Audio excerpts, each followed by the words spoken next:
Let us talk about the two most powerful legends in Elden Ring, Maliketh and Godfrey. So let's talk about how powerful they are. Godfrey especially is a quite interesting one, as his feats are quite prominent throughout the Lands Between. You see his portrait shown in Stormwind Castle, and he is the inspiration for General Radahn. Outside of Marika, Grandsax, Malekith, and Radagon, no other character comes close to the cultural impact they have on the current state of the Lands Between.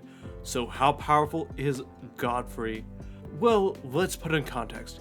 He was the first Elden Lord outside of Granddaddy placidusax. Him and his entire army slain the fire giants, conquered Limgrave, and paved the way for the Golden Order. Note, none of these were solo feats, but they were still quite impressive. All these put him above any other human character within the series, but not by much.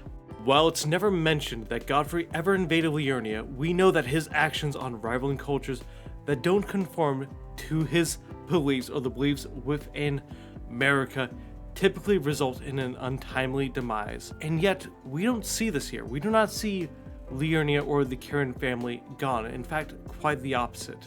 They seem to be quite prevalent and, in fact, almost dominant within the Lands Between.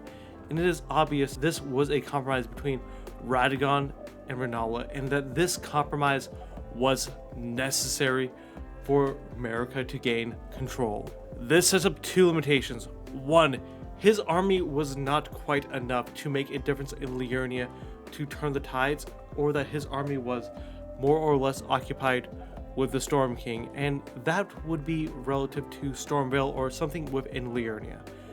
Not only that, we could also surmise that he's probably not too significantly different than Radagon or Rennala.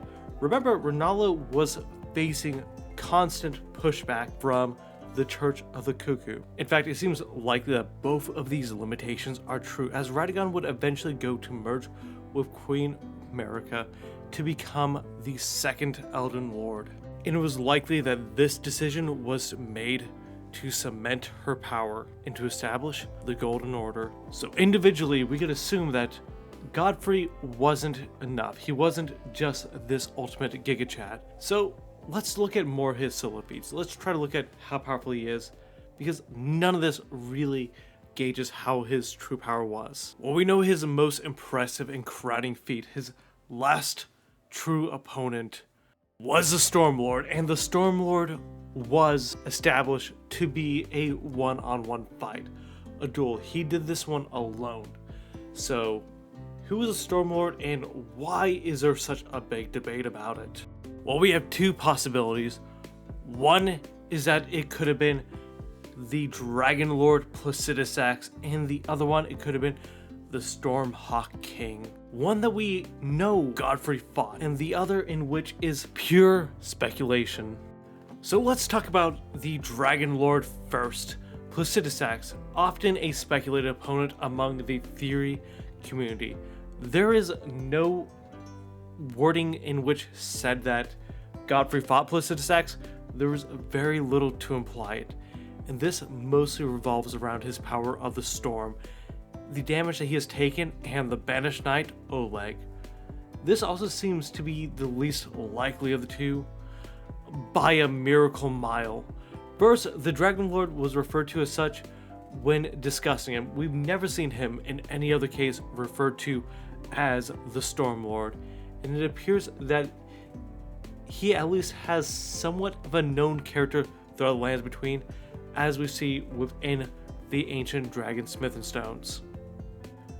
We are also told that the Dragon Lord has been waiting outside of time ever since his god has fled, and being the first Elden Lord, we pretty much already know who his god was. The god would have housed the Elden Ring, as in the god would have been the Greater Will. Meaning that it is impossible for Godfrey to achieve this feat, as placidusax wasn't even there. Placidusax was already long gone before Godfrey showed up. It does not match the timeline. So no, we cannot give any god-slaying feats to Godfrey. We have not seen any evidence of this. In fact, quite the opposite. And the only other evidence we see is Oleg, specifically the fact that he was the Wing of the Storm, and his helmet, like the other Banished Knight's helmet, have a dragon adorning it. However, this seems to be more of a transition state between the ancient dragons and the wyverns we see in the game.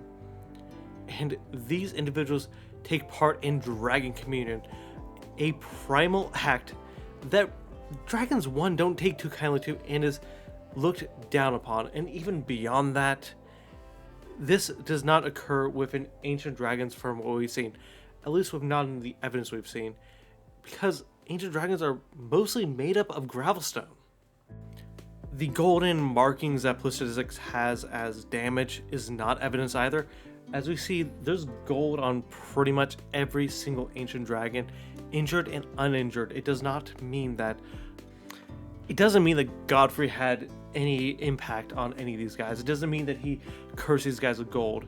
That is just implying things that we've never seen and were never stated. In fact, it's not even implied. None of this stuff is implied. Yes, there are banished knights in Fair Missoula. Fair Missoula was also potentially invaded by Godwyn, and Godwyn could have brought the banished knights from Stormwind Castle. In fact, let's talk about the entity at Stormwind Castle, the Stormhawk King, the much more likely choice between the two. One, the Stormhawk King is referred to as a lord, and yes, this is where the true Scent of the Storm was raging. We know through Nefeli's questline a very huge, important mark of the character that she does inherit Stormwind Castle as she learns about her heritage. That is the entire point of that questline, meaning that she is some sort of relative to Godfrey, and likely enough, Godfrey's daughter. And while placidusax has a connection to storms, in fact, a lot of his abilities are referred to as storm-based or storm-like, we also know another entity that has connection to storm, and that is Stormhawks, which have their own connection to the storm. And this is much more in line with Godfrey's conquest. We know that he invaded Limgrave, Mountaintop of the Giants, as well as he conquered Stormhill. We know that he conquered this, but we've never seen any actual evidence of him conquering Farum Azula. Any claims to this is speculation that can be effectively dismissed using Occam's razor, because you're going to have to imply a lot and add in a lot of extra speculation that doesn't make sense within the story. In fact, we see through Stormhawk Dane's description that it even describes Stormvale's reign over the Stormhawk King when the true storm raged, which implies a true power of what Godfrey fought, which is honestly quite impressive as is. But as a man who we known was defeated and strung up on a tree, killed by swords, it is very unlikely that he fought the dragon in which a scale can kill a god at its prime. He did not overthrow placidusax, at least from what we get through speculation. You use Occam's razor, you can use any tool you want. To reach that far is ridiculous. That's like claiming that Ronnie was a Gloam-Eyed Queen when we already have a better likelihood of who that Gloam-Eyed Queen was. We have the Stormhawk King. This one makes sense. This one does not. While it's possible placidusax's time powers could allow for this to happen, regardless of the continuity, I don't think this is the case. This right here seems like more just rhetoric in order to boost up Godfrey as a character. And Godfrey was legendary. I genuinely believe that he was stronger than Radagon. That is why he was a consort to Marika. In summary, it is unlikely Godfrey fought the Dragon King or scared away its god, but it is apparent that Godfrey was among the strongest legends of the time, and he was the one who slain the Stormhawk King alone, which is an impressive feat of itself. If you believe that he took on placidusax, I can't take that away from you, but it's just incredibly unlikely and does not fit within any timeline. Godfrey fought the Stormhawk King while he was the Elden Lord, because after he fought that, he lost his glow in his eyes and he became tarnished. So no, he could not have fought placidusax because placidusax still had a god. Up until his god was fled, in which he just decided to hang out outside of time. Obviously, he fought something, but that thing wasn't Godfrey. If Godfrey could have killed placidusax and he fought placidusax, he probably would have. We know what Godfrey does. He doesn't really let anything survive unless it's truly necessary. Especially things that could kill Marika. We know this from the mountaintops of the giants. We know this from other implications. Stop saying that Godfrey fought placidusax. It is super unlikely. And before people think that Godfrey is some sort of invincible god that can never be defeated, it is important to acknowledge that it appears like he was defeated in combat at the introduction in the game. Though this could have been a result of his age, we already know that he, at least before he became tarnished, was still incredibly old from imagery of him. This isn't to downplay Godfrey or any of his previous feats, but we know plenty of tarnished who were incredibly powerful, and one was even able to take down an outer god and seal it away, but twisted rhetoric to make a story a bit more impressive for a specific character is disingenuous to everyone, especially the story itself. So how about we talk about a character who we know a bit more about? Malekith, the doggo who sealed away death in himself and the usurper of the gloam-eyed queen. This one is genuinely more impressive than anything we know from Godfrey. While Godfrey managed to conquer both Limgrave and the mountaintop of the giants, he did not conquer the entire lands between. Caelid was conquered much later, and of course Radagon conquered Liurnia, the biggest province within the entire, I'm just going to call it an empire, was conquered by Radagon, not by Godfrey. Going back to Malekith, let's focus on his actual feat.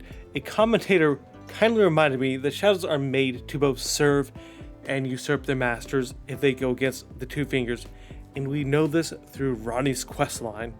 Marika had Malekith take out the gloam-eyed queen and potentially many of her followers. And while we don't know how powerful the gloam-eyed queen was, it is important to remember that, one, she was an Empyrean, so she had been able to be capable of usurping Marika, but even more important than that, Malekith should be able to take on Marika herself in a one-on-one, and he was able to, yes, take out gloam-eyed queen and many of her other individuals as a solo feat. In fact, Malekith you fight in the game is a weakened version of himself. And yet he was still actively feared by any of the demigods and all the demigods. Like, let's put him up to probably the character with the most impressive power feat in the story, and that is Radahn. So how powerful is Radahn? Well, he declared a war on the stars, and yes, this is quite literal, but also not. You have things like Estelle, who was able to take away the entire name and sky of entire cities, and yet Radahn declared war against that. In fact, he declared a war against the entire cosmos and won as an individual. And Radahn was able to effectively have an entire army and be a major faction in a war without any other demigod helping him out, and with a small band of elite crew known as the Redmanes. And while being among the top two strongest factions and being the strongest individual between the entire lands between, from our knowledge, he was still terrified of Malekith.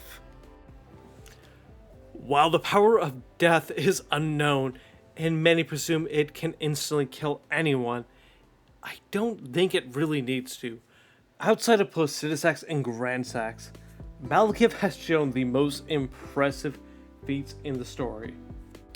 He is already constantly fighting with the full influence of death and potentially the two fingers, although this right here is more or less implied and never really shown. But if so, then he is by far the most mental resistant character we've seen. This goes beyond the likes of Fortisax, Godwyn, Radahn, or Melania. And with Death's ability to slay a god, we can only assume that he is capable of doing so as well. Unlike Godfrey, Malekith doesn't appear to have an L on his record until you fight him. in a weakened, decrepit state. So how powerful are these two characters? Well, Godfrey is as powerful as a storm, and Malekith is enough to slay a god. And yet there are two other characters that may surpass these two, placidusax and grandsax. Yet that is a story for another time. And yet there's one other thing I would like to add to this. This next part is going to be nothing more than speculation, but Malekith at one point could have been a Newman. We know from the Raging Wolf said that Wilgrim seeked to become a shadow, and being one of the original Knights of the Round Table, it is likely that he may have witnessed others such as Malekith become a shadow to an Empyrean. His use of the Godslayer Blade is another example of his imitation of Malekith's destined death. We see plenty of forces change the physiology of other characters, such as the Dragon Communion and the Rune of the Unborn. It would not be a surprise if the source of Malekith in his current state was a different source. But of course, like I said earlier, that is speculation, and I believe that speculation would be the result of the two fingers.